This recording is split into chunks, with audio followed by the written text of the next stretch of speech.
Hello everyone, welcome to technical in current. आज हम fluid mechanics की उस प्रॉपर्टी को डिस्कस करने वाले हैं जिसके थ्रू हमें पता चलेगा फ्लूइड किसी सरफेस पे किस तरह से चिपक जाता है और क्या होने वाला है, और कहीं किसी भी ट्यूब में किस तरह से राइज होता है, किस तरह से फॉल होता है।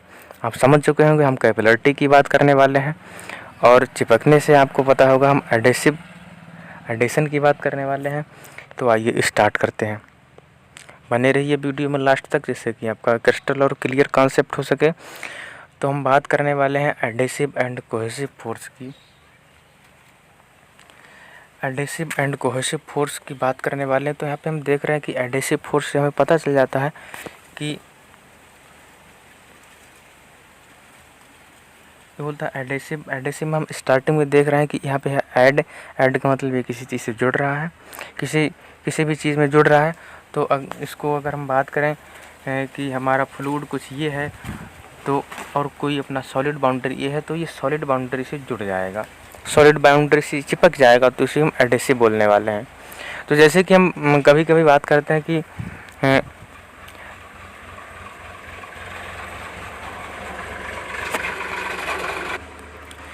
ओके, यहाँ पे ये फ्लूइड अपना किसी भी सरफेस से चिपक रहा है तो ये सरफेस फोर्स होगा, और इसको एडेसिव फोर्स को सरफेस फोर्स बोला जाता है क्योंकि ये किसी सरफेस को कांटेक्ट में आकर के उसे गीला करने वाला है, उसे चिपकने वाला है।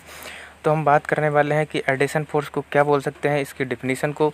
The force acting between the two different molecules called the adhesion. और इसके अपोजिट में जाएंगे तो कोहेजन की बात करेंगे। कोहेसिव फोर्स क्या होता है? Force acting between the same molecules. ये सेम मॉलिक्यूल्स होने वाले इनके बीच में जो फोर्स लगने वाला उसे कोहेसिव फोर्स बोलेंगे। जैसे कि आप यहाँ से एक सिंपल फोटो के थ्रू समझ सकते हैं। ये देखिए सेम मॉलिक्यूल्स हैं। ये देखिए यहाँ पे कोहेजन फोर्स देख सकते हैं। सेम मॉलिक्यूल, ये ब्लू टाइप की ये कुछ मॉलिक्यूल्स हैं, ये सेम टाइप के मॉलिक्यूल्स हैं, इनके बीच में जो अट्रैक्शन फोर्स आने वाला है इसको हम कोहेजन बोलेंगे। और ये जो देखिए ये डिफरेंट टाइप का मॉलिक्यूल, ये ग्रीन टाइप का ये है और ये ब्लू है, ये डिफरेंट टाइप के मॉलिक्यूल्स, इनके बीच में जो अट्रैक्शन फोर्स आने वाला है इसको बोलते हैं हम एडिशन फोर्स। लेकिन एडिशन फोर्स और कोहेजन फोर्स में आप इससे भी आगे एक लेवल तक और थोड़ा बढ़ेंगे, क्योंकि एडिशन फोर्स और कोहेजन फोर्स को हम देख चुके हैं। क्योंकि हम जानते हैं, पहले से ही जानते हैं कि एडिशन फोर्स क्या होता है, the force acting between the different type molecules और the force acting between the same molecules, cohesive force और वो एडेसिव फोर्स। लेकिन एडेशन ही ऐसी प्रॉपर्टी है जिसके अंडर या जिसकी वजह से फ्लूइड किसी सरफेस को गीला करता है। तो इस तरह से हम बात करने वाले फ्लूइड किसी भी सरफेस को गीला कब करेगा, कब गीला नहीं करेगा। जब फ्लूइड किसी सरफेस को गीला करता है तो उसे वेटिंग फ्लूइड, और जब गीला नहीं करता उसे नॉन वेटिंग फ्लूइड बोलते हैं। हम देखने वाले एडिशन फोर्स जब ग्रेटर देन हो जाएगा कोहेसिव फोर्स से, एडिशन जब ग्रेटर देन हो जाएगा कोहेजन से, तब हम कह सकते हैं कि वो फ्लूइड सरफेस को गीला करने वाला है, उसको हम वेटिंग फ्लूइड बोलेंगे। और एक ऐसा केस आता है जब कोहेजन फोर्स ग्रेटर देन हो जाता है एडिशन फोर्स से, तब वो फ्लूइड की सरफेस को गीला नहीं करता, उसको नॉन वेटिंग फ्लूइड बोलते हैं। तो एडिशन की कैटेगरी में किस तरह के फ्लूइड को लिया जाता है, कौन सा कॉम्बिनेशन होना चाहिए? अगर हम ग्लास और वाटर की बात करते हैं तो ये वेटिंग फ्लूइड में आएगा, ये वेटिंग लिक्विड की कॉन्सेप्ट को बताएगा। अगर हम ग्लास और HG मरकरी को लेने वाले हैं तो नॉन वेटिंग फ्लूइड आएगा, उसके रिस्पेक्ट में ग्लास के रिस्पेक्ट में मरकरी नॉन वेटिंग फ्लूइड हो जाएगा, और ग्लास के रिस्पेक्ट में वाटर वेटिंग फ्लूइड हो जाएगा। और अगर वाटर आपने देख लिया कि ग्लास के रिस्पेक्ट में वाटर वेटिंग फ्लूइड है, लेकिन वाटर वेटिंग फ्लूइड की ही कैटेगरी में आने वाला है। लेकिन ऐसा नहीं है। अगर हम वाटर को लेते हैं बैक्स की, ये हमने बैक्स लिया है, अगर वाटर को हम बैक्स के रिस्पेक्ट में देखने वाले हैं तो जब कोई मोम होता है, मोम के ऊपर जब हम वाटर को डालते हैं तो वाटर मोम को भिगोता नहीं है। और अगर मरकरी की बात करते हैं, मरकरी तो ग्लास के रिस्पेक्ट में आता है। आपने थर्मामीटर देखा होगा जो इसे टेम्परेचर मेजर किया जाता है, टेम्परेचर उस थर्मामीटर में मरकरी ही भरा हुआ होता है, और वो ग्लास ट्यूब को वेट नहीं करता है। तो यहाँ से हम देख चुके हैं कि एडेसिव फोर्स और कोहेसिव फोर्स, वेटिंग और नॉन वेटिंग। चलिए वेटिंग और नॉन वेटिंग एडेसिव फोर्स को कुछ और आगे देखा जाता है, आगे अच्छी तरह समझ लिया जाए। जैसे ये देखिए हमारे कंटेनर बना हुआ है और इसमें ये कोई ट्यूब पड़ी हुई है। ये कंटेनर के अंदर की अगर बात करेंगे, अंदर के साइड में जो फ्लूइड भरा हुआ है, इसके मॉलिक्यूल्स के बीच में बहुत अच्छी प्रॉपर्टी है, अच्छा फोर्स बॉन्ड बना हुआ है, इसे बोलें कोहेसिव फोर्स। और ये जो साइड से सॉलिड बाउंड्री की साइड से ये जो फोर्स लग रहा है, ये जो यहाँ पे चिपका हुआ कुछ दिख रहा है, इसे एडेसिव फोर्स बोलेंगे। इंटरफेस अगर सॉलिड और लिक्विड के इंटरफेस पे बात करें तो ये एडेसिव फोर्स होने वाला है। और बिटवीन द फ्लूइड ये तो कोहेसिव फोर्स एक्ट करना ही वाला है। अब देखिए वेटिंग नॉन वेटिंग फ्लूइड को हम जैसे सिंपली सभी लोग समझाते हैं उस तरह से हम थोड़ा इस पर डिस्कस करने वाले हैं। अगर हम वेटिंग फ्लूइड की बात करते हैं तो देखिए, और इधर नॉन वेटिंग फ्लूइड की बात करने वाले, तब 2-4 पॉइंट हैं, उन्हें याद कर लीजिए, वो आने वाले आपके समय में बहुत ही बेनिफिशियल होने वाले हैं। Wetting fluid adhesion force greater than cohesion force, यहाँ पे cohesion force greater than adhesion force. अब दूसरा पॉइंट क्या होने वाला है, ये वेट करता है। तो ये देखिए वेटिंग फ्लूइड, जब कोई फ्लूइड मतलब सॉलिड सरफेस है, कोई भी बात करते हैं, कोई भी सरफेस है, तो सरफेस ये फ्लूइड जब डालते हैं तो कुछ इस टाइप का फ्लूइड का ये बन जाता है।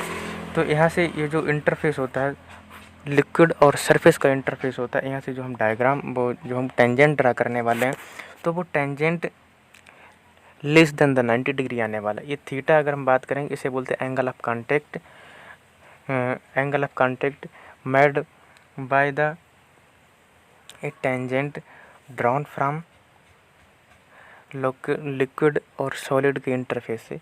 लिक्विड और जो है सॉलिड के इंटरफेस से जब हम कोई भी टेंजेंट ड्रा करते हैं तो वहाँ से एंगल ऑफ कांटेक्ट बनता है, और ये theta should be less than the 90 degree. इससे पता चल गया। और हम नॉन वेटिंग फ्लूइड में देखने वाले, तो नॉन वेटिंग फ्लूइड में कुछ इस टाइप का आ जाता है। मरकरी को आप लीजिए और ग्लास टिप के ऊपर डालिए, तो कुछ वो उसको गीला नहीं करने वाला। मरकरी के केवल क्रिस्टल होते हैं। अगर आपको मरकरी ना मिले तो आप चीनी को ले सकते हैं, और चीनी को आप किसी ग्लास ट्यूब पर डालिए तो आप वहाँ से देखेंगे चीनी के सेम चीनी की तरह ही मरकरी के भी क्रिस्टल होने वाले हैं। मरकरी के भी क्रिस्टल चीनी की तरह ही होते हैं, वो किसी सरफेस को गीला नहीं करते हैं। इसी तरफ से कहते हैं कि मरकरी जो है एक द्रव धातु है, धातु भी है, मेटल भी है और लिक्विड भी है, दोनों कंडीशन में आता है। तो देखिए यहाँ से अगर हम इस वाले फिगर में देखिए मरकरी का हमने केस ले लिया है। यहाँ पे अगर हम टेंजेंट ड्रा करने वाले हैं तो कुछ इस टाइप का टेंजेंट ड्रा होगा। हमने इस जब वेटिंग फ्लूइड का कॉन्सेप्ट लिया था तो उसमें इस टाइप का हो रहा था ड्रा, लेकिन इसमें इस टाइप का ड्रा करेंगे तो देखिए कहाँ जा रहा है, लिक्विड और सॉलिड के इंटरफेस पे नहीं पहुँच पा रहे। इसमें कुछ ड्रा होने वाला है, टेंजेंट कुछ इस टाइप का ड्रा होगा। तो हम देखेंगे ये जो सरफेस है, सॉलिड सरफेस से टेंजेंट के बीच में एंगल कुछ इस टाइप का बनेगा। ये हम इधर से जाते हैं तो कुछ इस टाइप का एंगल बनता। तो देखने से ही लग रहा है ये ग्रेटर देन द 90 डिग्री है। तो नॉन वेटिंग फ्लूइड के कॉन्सेप्ट में theta is greater than the 90 degree. Okay, तो यहाँ से ये कुछ आप देख सकते हैं जो भी एग्जांपल्स हैं। यहाँ पे बैग्स और वाटर और पेंट एंड वाटर का ये जो एग्जांपल दिया गया है। और एक बात और देख लीजिए कि फ्लूइड ये कंटेनर में भरा हुआ है। अगर वाटर की बात करने वाले हैं तो वाटर चिपक जाता है सॉलिड सरफेस से, ये चिपक गया है तो ये कॉनकेव मेनिस्कस बनाता है। किस टाइप का? कॉनकेव मेनिस्कस बनाता है। और ये मरकरी देखिए, ये मरकरी नहीं चिपक रहा है, ये कुछ कॉन्वेक्स टाइप का मेनिस्कस बना रहा है। ये भी पॉइंट याद करने वाला है। अब हम बात करने वाले हैं कैपिलरिटी की। ऐसा हमने स्टार्टिंग में डिस्कस किया था कि हम देखने वाले हैं कि वाटर किस तरह से राइज होता है, किस तरह से फॉल होता है। अगर हम कैपिलरिटी को सिंपली समझने वाले हैं कि अगर हम किसी भी बेसल में वाटर को फिलअप कर देते हैं, a vessel fill up with the water या fill with the water, then if we immerse the small diametrical tube in the fluid, then what we see, अगर हम वेसल में स्मॉल डायमीटर की ट्यूब को डालते हैं तो हम क्या देखते हैं, हम देखेंगे जो ट्यूब होती है थिन टाइप की ट्यूब, थिनर डायमेट्रिकल ट्यूब हो रही है, उसमें या तो वाटर का लेवल राइज कर जाएगा या तो फॉल कर जाएगा। अगर वाटर का लेवल राइज कर जाता है तो हम उसे बोलते हैं कैपिलरी राइज। अगर वाटर का लेवल फॉल कर जाता है, ये देखिए ये अपनी ट्यूब डाली हुई है, अगर वाटर का लेवल राइज कर जाता है तब हम इसको बोलने वाले कैपिलरी राइज। और दूसरी हमने ट्यूब कुछ ये डाली है, अगर वाटर का लेवल ये फॉल कर जा रहा है तो हम उसको बोलेंगे कैपिलरी डिप्रेशन। देखिए यहाँ से हम दो डायग्राम्स को देखते हैं। ये देखिए यहाँ पे ये लिक्विड इसमें भी भरा है और इसमें भी लिक्विड भरा है। इसमें वाटर का लेवल राइज कर रहा है, इसमें वाटर का लेवल फॉल कर रहा है और एडजेसेंट सरफेस ऑफ फ्लूइड अपनी ये होने वाली। यहाँ से देखेंगे तो एच हमें मिला है, एच अमाउंट का कैपिलरी डिप्रेशन मिलने वाला है, यहाँ पे एच अमाउंट का कैपिलरी राइज मिलने वाला है। तो ये जो राइज कितना डायामीटर राइज करता है, कितना हाइट राइज करता है और कितना हाइट फॉल करता है, तो इस हाइट की वैल्यू क्या होने वाली है उसका एक फार्मूला अभी बताया जाएगा। तो उससे पहले हम देखते हैं कि वाटर राइज कब करेगा। अगर हमारी ट्यूब का डायमीटर ज़्यादा है तो वाटर में राइज जो होने वाला है वो कम होने वाला है या फॉल भी कम होगा। अगर ट्यूब का डायमीटर कम है तो कैपिलरी राइज ज़्यादा हाइट तक होने वाला है। तो यहाँ से हम क्या कहते हैं, diameter of the tube is inversely proportional to the H, capillary rise और कैपिलरी डिप्रेशन फॉल। अगर डायमीटर ऑफ ट्यूब बढ़ेगा तो राइज या फॉल उतना ही कम होगा, अगर डायमीटर ऑफ द ट्यूब कम होगा तो कैपिलरी राइज या कैपिलरी फॉल उतना ही ज़्यादा होगा। ये देखिए अगर कैपिलरी राइज होने वाला है तो अगर कैपिलरी राइज होने वाला है तो ये जो मेनिस्कस बनने वाला है ये कॉनकेव मेनिस्कस बनेगा, कॉनकेव। और अगर ये डिप्रेशन होने वाला है, कैपिलरी फॉल होने वाला है तो कॉन्वेक्स मेनिस्कस बनेगा। तो कॉनकेव कॉन्वेक्स को हम हिंदी में जानते थे, कॉनकेव को अवतल लेंस बोलते थे, जैसे इस टाइप का अवतल लेंस बनता था। कॉन्वेक्स को हम उत्तल लेंस बोलते थे, इस टाइप का उत्तल लेंस बनता, तो इसी टाइप का ये देखिए कुछ टाइप बन रहा है। तो अब ये देखिए ये वाटर का केस दिखाया गया है और ये Hg का केस दिखाया गया है। मरकरी से हम बहुत ही अच्छी तरह से परिचित हैं और ये H2O वाटर से भी बहुत अच्छी तरह से परिचित हैं। ये कॉनकेव मेनिस्कस और ये कॉन्वेक्स मेनिस्कस को कंसीडर किया गया है। ओके, तो हम कैपिलरी राइज और कैपिलरी फॉल का क्या फार्मूला होने वाला है उसको चलो डिस्कस करते हैं। कैपिलरी राइज का formula H = 4 sigma cos theta upon rho g होने वाला है। Rho is the density of fluid, g small g is the acceleration due to gravity, d is the diameter of the thin diametrical tube, cos theta, theta को देखें angle of contact और sigma is the surface tension. ये देखिए ये कुछ बना हुआ है, अगर ये यहाँ से जाने वाला है, टेंजेंट को ड्रा करते हैं इस तरफ अगर कोई टेंजेंट ड्रा करते हैं तो ये जो सॉलिड बाउंड्री से एंगल बनाने वाला इसे हम थीटा बोलते हैं। और अगर हम यहाँ तक जाते हैं और यहाँ पे कोई देखते हैं सेंटर ऑफ कर्वेचर बनाते हैं, ये देखिए ये जो यहाँ पे कुछ कर्वेचर टाइप का जनरेट हो रहा है, कर्वेचर टाइप का बन रहा है, तो इस कर्वेचर को हम कैपिटल R मानते हैं। Capital R the radius of curvature और स्मॉल r अगर बात करेंगे, small r is the diameter radius of the tube in which the capillary rise or capillary fall takes place. Theta is the angle of contact.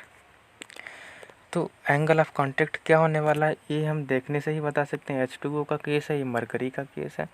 अगर water का case है तो theta = 0 होगा। तो अगर अब कोई भी क्वेश्चन हम देखते हैं तो क्वेश्चन को पढ़ते पढ़ते हमें ये भी स्कैन करना होगा, ये भी देखना होगा कि क्वेश्चन में ग्लास और लिक्विड या वाटर की तो बात नहीं की गई है। अगर वाटर की बात कही गई होगी तो वहाँ पे एंगल ऑफ कांटेक्ट थीटा नहीं दिया होगा, तो वहाँ पे हमें उसे 0 कंसीडर करना होगा।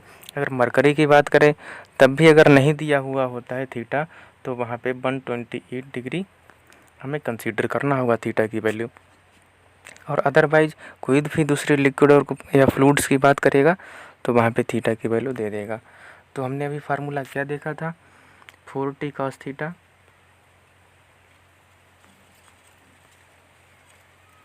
Upon rho G D. ये कैपिलरी राइज का भी यही फार्मूला और कैपिलरी फॉल का भी यही फार्मूला है। थीटा की वैल्यू वाटर के लिए 0 होती, प्योर वाटर के लिए।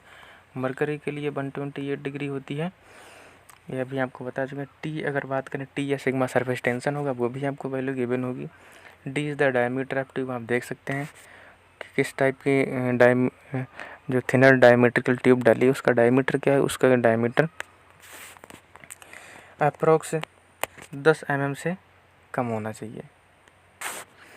ओके, तो हमने देखा इसमें कि कैपिलरी राइज और कैपिलरी फॉल को देखा, बेटिंग और नॉन बेटिंग फ्लूइड के कॉन्सेप्ट को देखा, और हमने कैपिलरी राइज और कैपिलरी फॉल में जो फार्मूला होता है, राइज का फार्मूला होने वाला क्या था, कैपिलरी फॉल का क्या फार्मूला होने वाला था, अभी हमने उसको भी डिस्कस किया है।